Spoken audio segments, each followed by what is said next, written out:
Zenith is the VR MMORPG that took virtual reality by storm, quickly becoming one of the most popular VR games of all time. But after a while, its players started to drop significantly without showing any sign of slowing down. So what exactly happened to Zenith, and what can we learn from it in the future? Let's dive right into it. All the way back in 2022, Zenith The Lost City finally saw its release date on all major VR platforms. And this was all thanks to a massive successful campaign that got the studio behind it, called Ramen VR, more funds than that they could ever dream of. And this is most likely because it was highly inspired by popular animes like Sword Art Online, as well as being one of the very first VR MMORPGs. Because while there were some others out there, they often lacked the quality or scope that you come to expect of such a big game. And because of that, Zenith The Lost City became one of the biggest hits in virtual reality. Because thanks to their great campaign, the hype and funding was so unreal that they actually managed to pull it off, blowing past absolutely all expectations and quickly ranking to the most downloaded games in virtual reality. And while there were still, of course, a lot of bugs and fixes that needed to be done down the road, it seemed like the future of Zenith The Lost City couldn't be any brighter. However, after a couple of months, the growing player base started to slow down. But thanks to its many new updates, it seemed that it was going more towards a stable population in-game,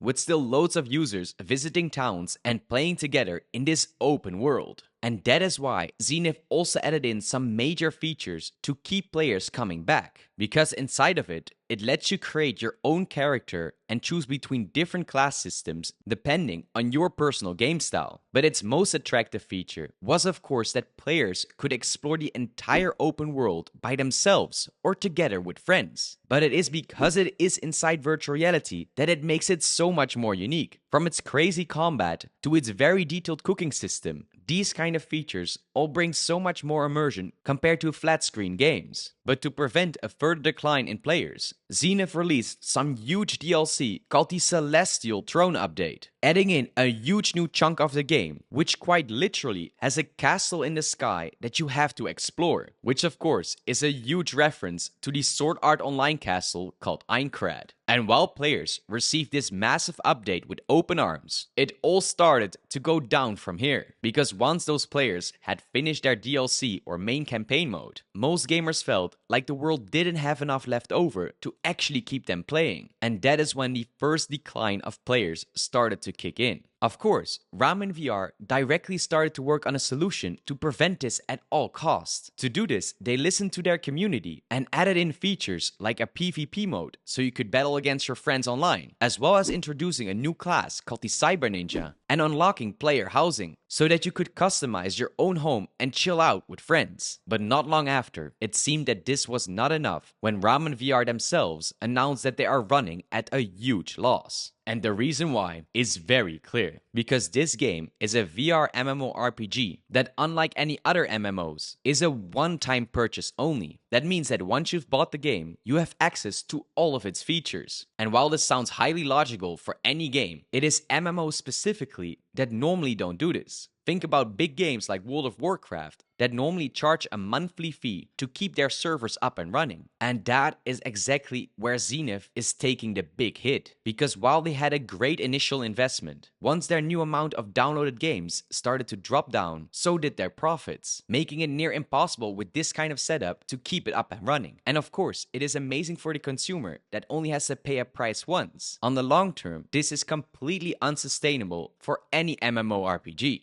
And that's why Ramen VR now made a huge change to the game, rebranding it from Zenith The Lost City to the now called Zenith Nexus. But don't worry, if you already own the game, you won't see any major changes, except if you are playing it on the original PlayStation VR or Quest 1. Then sadly, Zenith won't be supported on there any longer. But on any other VR headset, this now newly named Zenith Nexus will have a free-to-play mode added into it. That means that even if you didn't buy it, you can try out a portion of the games that they coined Infinity Realms without paying a dime. But the main paid game will now still stay the same with a new virtual currency system that lets you buy things from a cosmetic shop. But the real question is this once again enough to really keep the game going? Because while a free-to-play mode might get in some more players that haven't had the chance to try it out so far, the newly added cosmetic system that actually requires real money probably won't rank in enough content or revenue to keep the gamers from playing their game. Of course, Zenith is not done for just yet, but no matter what happens, it will sure to be remembered as one of the very first big VR MMORPGs in virtual reality, with hopefully many others to come in the future and perfecting the actions that Zenith taught us. But of course, that's not all, because there are some other must-play games for your Quest 3. So click on the video that you see on screen right now to make sure you don't miss out.